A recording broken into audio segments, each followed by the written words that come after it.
Aluqalanga kahle usuku lokuqala lokuhlalela lolu daba. Sekuphele isikhathi esingangezinyanga ezintathu kulindwe usihlalo webhodi lakwa-SABC uZandile Shabalala ukuthi azilungiselele. Ukulalela kodaba lwakhe kuphinde kwaba nokuphazamiseka njengoba eseqoke ummeli omusha. Umehluleli uNorman Arendse ucele ukuthi udaba luhlehliswe isikhathi esingamasonto amabili ngenhloso yokuthi abe nethuba lokubhekisisa uhlu lwezinto okusolwa ngazo okaShabalala. We've just heard this morning an amended charge sheet, so this is the first time that Ms. Shabalala and her legal representatives hear about the charge sheet. Ukuhlehliswa kwalolu daba kuthi ukuthelisa amalungu ekomiti basolo kaShabalala ngokuxhaphaza imali yabakhokhi bentela. Umqondisi omkhulu wasenyuvesi yaseUnisa ukhokhelwe indiza ukuba ezeKapa ukuze ezokwethula ubufakazi ngokaShabalala.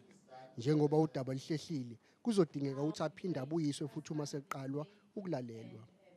Are you here to say that you forgot the qualification somewhere or another thing? It's one thing that we want. And if you have those qualifications, why should we postpone to another day? OkaShabalala ubhekene namacala amabili ahlobene neziqu zakhe zemfundo athi unazo kwi-CV yakhe. Emva kokuba ikomiti liguqe isikhathi esingangehora liphume nesivumelwano sokuthi udaba luhlehliswe ngeinsuku ezimbili kuphela. Kodwa okaShabalala ukhale ngokuthi izinsuku ezimbili azenele.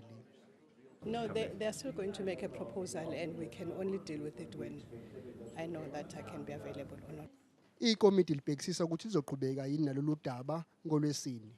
Lexwayiso kaShabalala ngokuthi isigcawu sokulalelwa udaba lwakhe sizoqhubeka noma engekho uma ehluleka ukuba khona.